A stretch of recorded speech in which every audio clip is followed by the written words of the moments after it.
मेरा ऐलान है, मैंने ऐलान किया हूँ।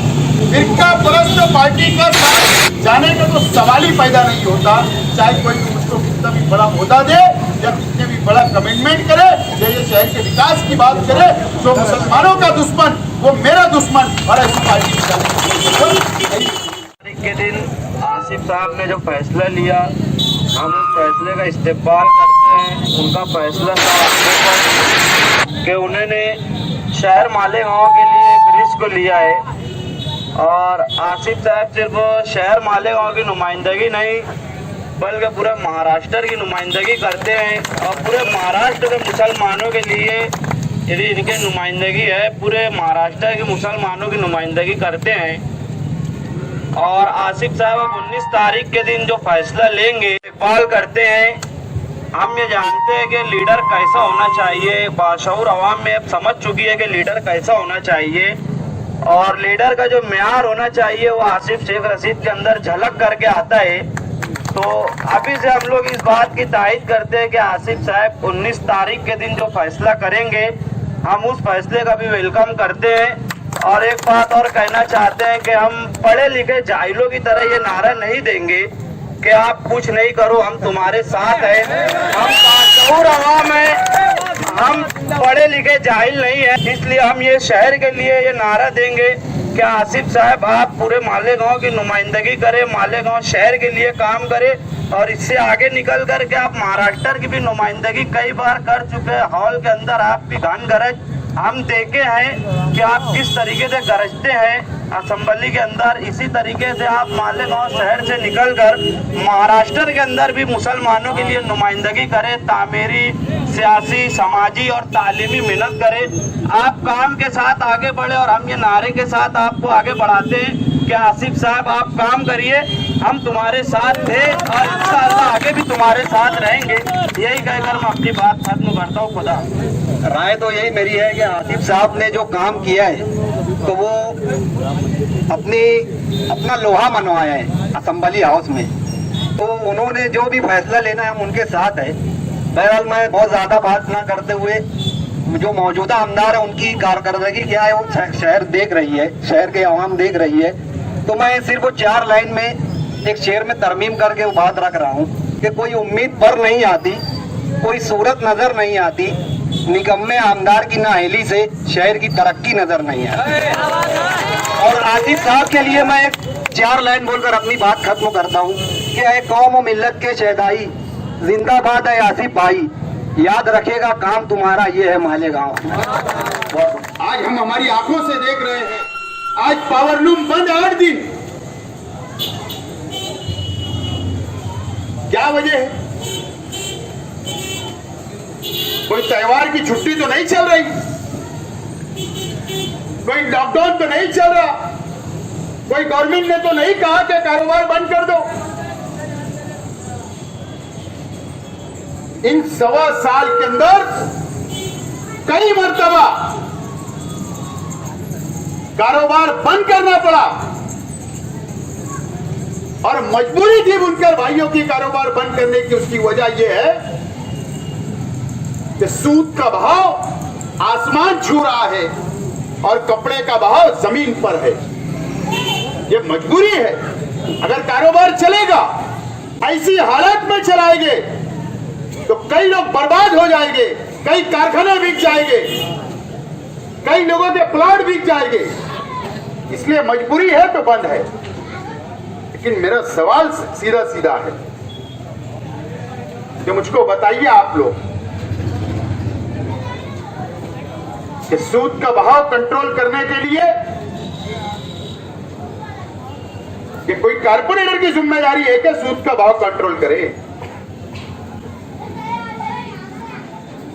या कोई मेयर की जिम्मेदारी है कि सूद का भाव कंट्रोल करे?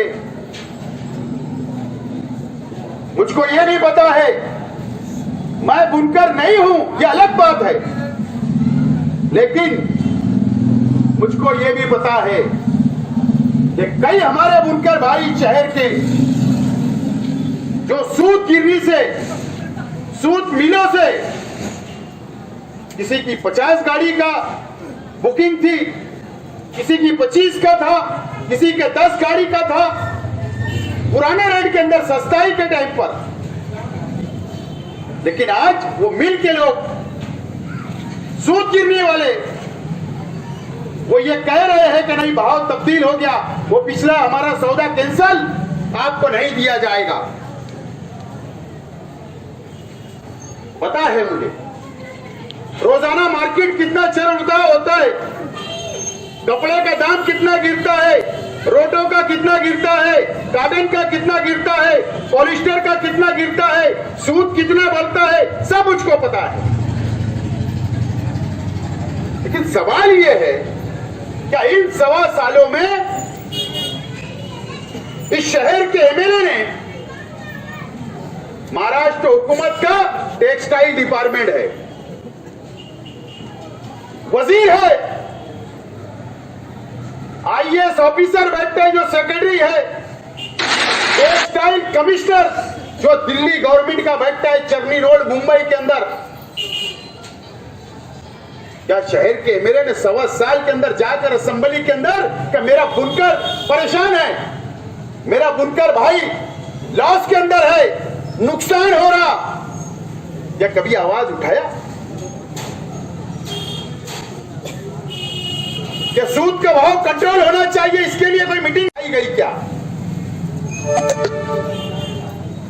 एक शख्स ने बताना कि 1.25 साल के अंदर इन्होंने आवाज उठाई।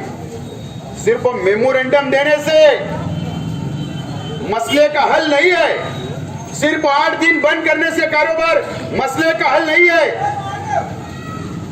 मुझको पता है कि इस शहर के जो तामा कांटे पे बैठने वाला जो व्यापारी है, जो बाहर प्रदेश से आकर यह धंधा कर रहा है, आज उसकी मन की कर रहा है, उसके मन के मुताबिक रेट खोल रहा है, कोई बोलने वाला नहीं है। उन पे दबाव बनाने वाला कोई नहीं है। कोई व्यापारी का अगर कोई बुनकर भाइयों से अगर पैसा लेना देना है और आज के हालात के अंदर अगर बुनकर पैसा नहीं अदा कर पा रहा है, उसकी मजबूरी है, तो वो व्यापारी पुलिस स्टेशन जा रहा है। पुलिस मसला हल कर रही है, पुलिस दबाव बना रही है, बुनकरों को दबाया जा रहा है, बोलने वाला कोई नहीं। अगर जो एमएलए पुलिस की कैबिन के अंदर 2 घंटा बैठे, पुलिस की चाय और नाश्ता खाए, पुलिस से दोस्ती निभाए, पुलिस पे कोई दबाव नहीं बनाए, अगर मेरे जैसा शख्स होता और अगर बुनकरों को कोई पुलिस वाला बुलाता तो मैं उसको जरूर ये बात कहता कि ये सिविल मैटर है, ये तुम्हारा इख्तियार नहीं है।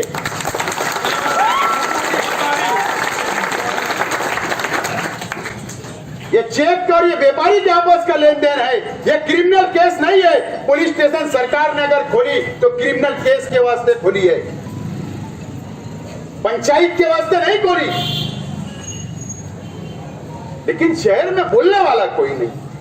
तुम पुलिस से दोस्ती करो, कुछ वक्त तक होना चाहिए।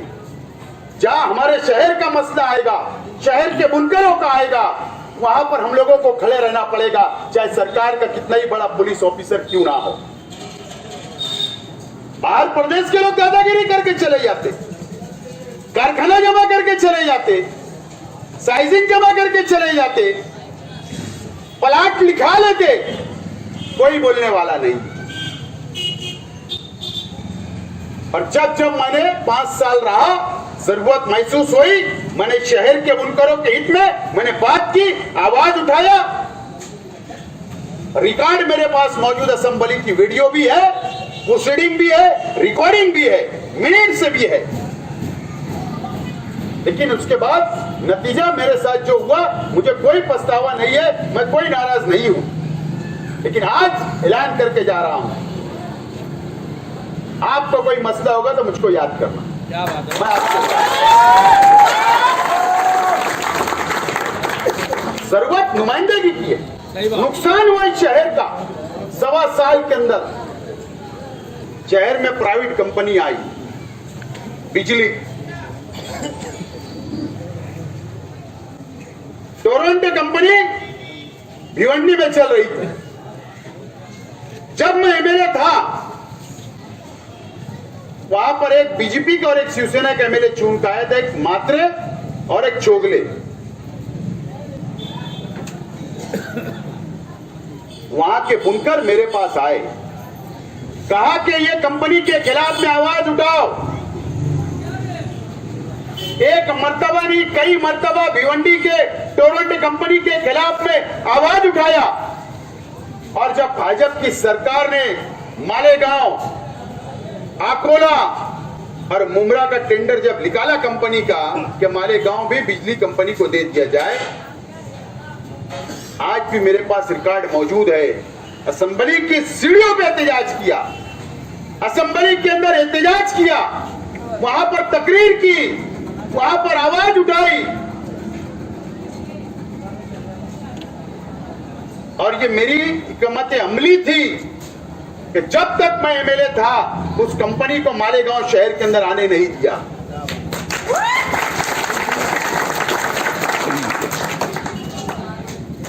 एमएलए बने मुफ्ती इस्माइल साहब, 4 महीना हुआ एमएलए बनने, मालेगांव में कंपनी आ गई। कंपनी जिस दिन इस शहर में कदम रखी थी, इनकी जिम्मेदारी थी कि इनकी हाफिज को बनने नहीं देते और हकाल दे दे इनको। मुफ्ती इस्माइल साहब के कारखाने के अंदर एमईसीबी के लोगों ने रेड कर दी थी, तो मुशारे चौक के जलसे से बोले थे कि पुलिस स्टेशन घेर लूंगा, क्योंकि उनके ऊपर आई थी, ये तुम्हारे ऊपर आई है, उनको कोई लेना देना नहीं, कोई लेना देना नहीं है। आज बुनकर परेशान है, ये बैठे हैं भैया नूरुल हुदा साहब, 7,36,000 बिल आ गया। पहले कितना आता था? 580 रुपया। पेनल्टी, मीटर नया, मीटर फास्ट चल रहा है, डिस्कनेक्ट किया जा रहा है, कोई बोलने वाला नहीं। सिर्फ प्रेस लेना, अखबार में खबर छपवाना, हम एहतजाज करेंगे। जिस दिन ऐसा बोलते उस दिन समझ लेना कि ये दाल में कुछ काला है। और मैं आज चैलेंज से बोल के जा रहा हूं इस मस्जिद के साए में, क्या बात है, इनके जिस दिन कंपनी शहर में आई उसके 2 महीना पहले के इनके मोबाइल के रिकॉर्डिंग मंगाओ कि किस का फोन आया, किस से बैठक हुई, कहां बैठक हुई। उसके लिए कंपनी आई हुई नहीं, उस पर इल्जाम लगा रहे हो। तो आज बोलता हूं, निहाल अहमद साहब ने कहा था कि शहर का बुनकर मेरे पीछे आ जाओ। मुझे याद एक मर्तबा उन्होंने कहा था, मैं आज बोलता हूं शहर का बुनकर मेरे साथ आ जाए, ये कंपनी को शहर से हकाल के बताऊंगा, आ जाओ मेरे साथ। क्या बात है, वाह। मालेगांव में घुसने नहीं दूंगा,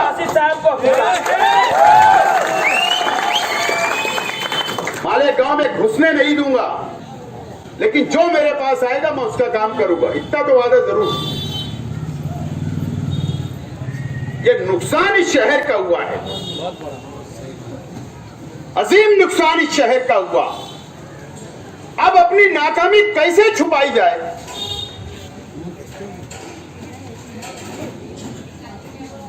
तो आप देखो, एक गंदा गठबंधन के 2 लोग अलग अलग चल रहे हैं। एक दिन पहले प्रेस कॉन्फ्रेंस देता, बोलता पानी पानी, दूसरा प्रेस कॉन्फ्रेंस लेता, वो भी गंदा गठबंधन का नाम देता, वो भी गंदा गठबंधन का नाम देता, लेकिन एक साथ ये मंच पे बैठ ही नहीं रहे।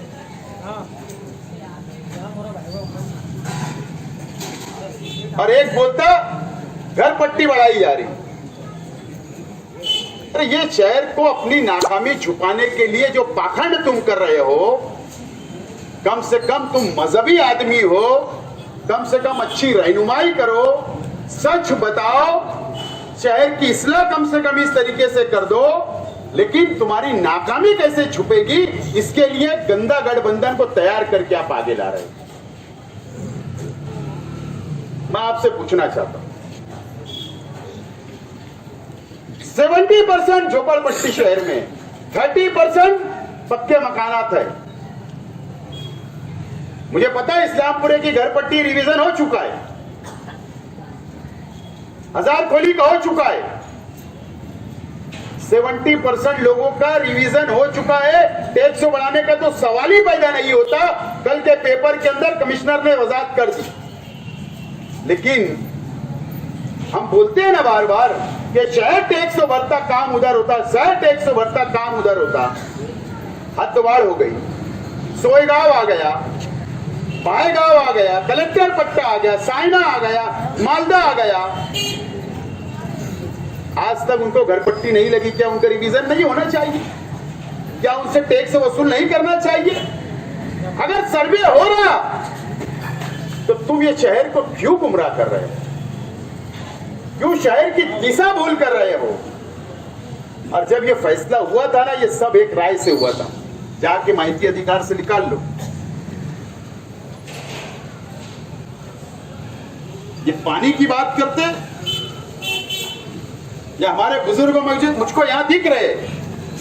आज से 2005 से पहले ये शहर के अंदर हमने देखा कि मोर्चा निकलता था, हंडा लेकर मां बहनें कारपोरेशन जाती थी, नल में पानी नहीं आता था, पानी की टंकियां नहीं थी, 4-5 पानी की टंकियां थी, शहर को सप्लाई होता था।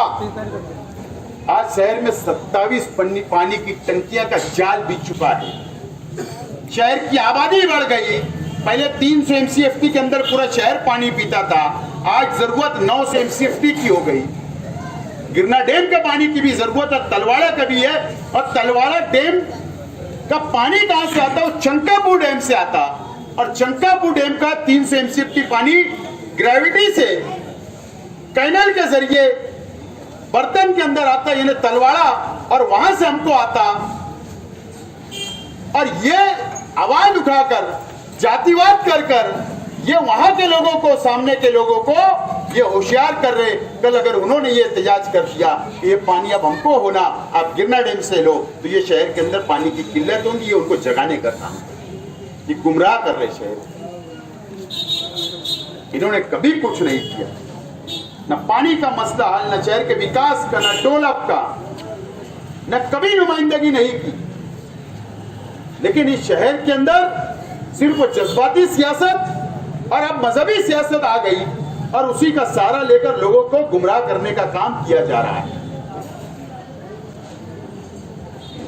शहर का विकास, शहर का डेवलप जाने दो। आज मुझे पता है यहां पर इस्लामपुरे के अंदर हर घर का बच्चा तालीम याफ्ता है। हर माँ बाप चाहता है उसको मैं आला तालीम दिलाऊं। 90% यहां पर ओबीसी रखने वाले लोग रहते। मैं भी ओबीसी हूं।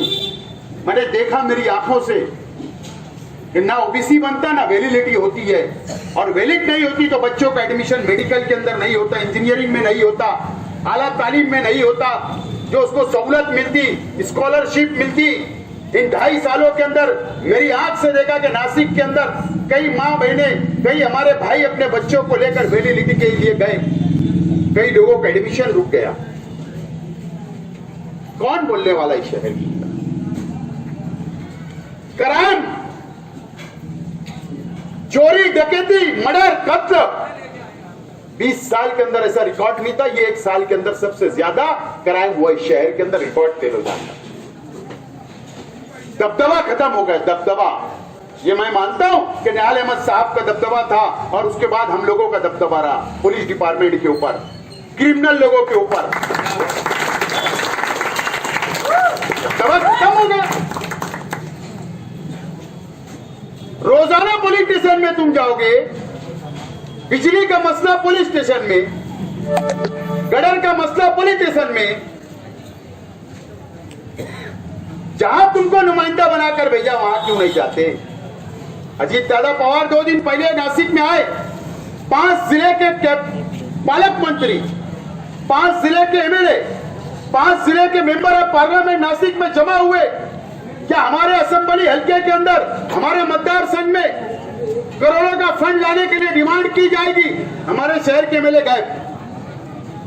कहां से शहर के अंदर फंड आएगा? कहां से विकास होगा? कहां से डेवलप होगा?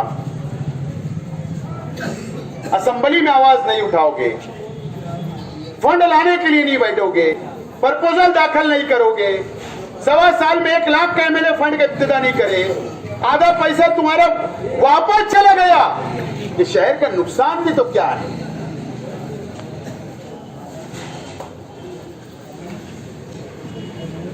जो लोगों ने इनकी जिम्मेदारी ली थी हैदराबाद के 2 भाई खलीफा ने, अभी तक नहीं आए कि 2 महीने में हिसाब लेंगे, बोले थे ना। 1.25 साल हो गया, 1.25 साल की छटुल्ली तो लेके आ जाते। कम से कम ये शहर को लगता है छटुल्ली हैदराबाद से तो आई।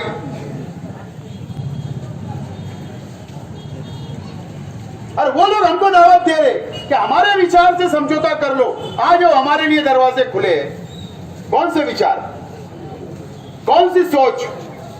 वो वाली सोच जो बिहार के अंदर बीजेपी को तुमने फायदा किया, जो मुसलमानों की वोट का बंटवारा किया, वाली सोच, वो विचार तुम्हारे जो बीजेपी का सीएम बनाए आपने, वहां पे सरकार बनाए, वो सोच की बात कर रहे हो, वो सोच की बात कर रहे हो कि हमारे विचार से अगर आपके मिलते होगे तो आ जाओ। जो बंगाल के अंदर 35% मुसलमान हैं, जहां पर भारतीय जनता पार्टी, कल अमित शाह ने ऐलान किया कि बंगाल की हुकूमत हमको दे दो, हम एनआरसी लगाएंगे, हम बांग्लादेशियों को बाहर करेंगे। जहां 35% आबादी है, वहां पर जाकर बीजेपी से सुपारी लेकर वहां पे मुसलमानों की वोट की डिवाइडेशन की बात करते हो, ये तुम्हारा विचार है? ये गुजरात को किसी ने नहीं बोला, हिंदुस्तान के मुसलमानों ने मुसलमानों की लाशों के ऊपर बैठने वाला मरकज में बैठ गया। वहां पर जाकर तुम नगर पालिका, महानगर पालिका के चुनाव लड़ाकर भाजपा को फायदा पहुंचाने का काम कर रहे हैं। ये तुम्हारी सोच है, ये तुम्हारी सोच थी 14 में, जो तुमने 35 सीट महाराष्ट्र के अंदर लड़ाई, 2 आए और बाकी लोग को लेकर गिर गए और भाजपा की सरकार बैठा। ये सोच है तुम्हारी। सोच से हमारा कोई लेना देना नहीं, तुम्हारी सोच को मैं लात मारता हूं। और वो लोग मुझको ऑफर कर रहे जिनके 6 सीट है, बोले हमारे दरवाजे खुले। मैंने कहा कि यार इनका तो कड़ी कोने ही नहीं दरवाजे में, क्या बोलते? बोले आ जाओ, वेलकम। ये शहर को जो नुकसान देती है, शहर का विकास रोकती है, शहर का डेवलप रोकती है, और सबसे बड़े अगर टोलीबाज कोई है तो वो जनता दल के लोग।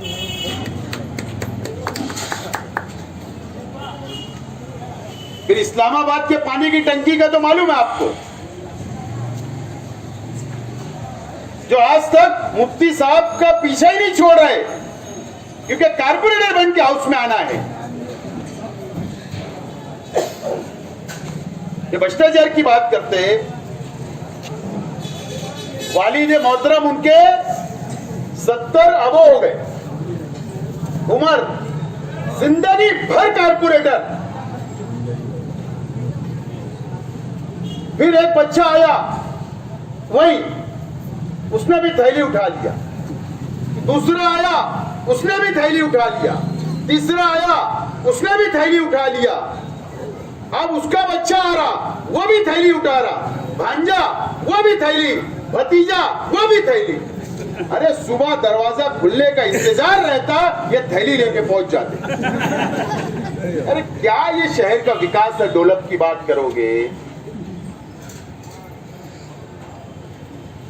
और तुम देखना, मुफ्ती इस्माइल ऐसे लोग को 7 टिकट 5 टिकट देंगे, और हम तो देखने वाले हैं कि बुनकर मेयर मुफ्ती साहब बनाते कि नहीं बनाते। तो ये हमारा जिगर था कि जमीन जर वालों को हमने डिक्लेयर किया था क्या इनको मेयर बनाओ, हम हिमायत देंगे। हमने तो बुलंद इकबाल के लिए पूरी ताकत झोंक दी कि उसको मेयर बनाएंगे, मुफ्ती साहब ने नहीं बनने दिया। हमने तो ऑफर किया था नबी अहमद को, जा तेरे लीडर से बात करके आ, हम बिला शर्त हिमायत दे देंगे, उसको बनने नहीं दिया इन्होंने।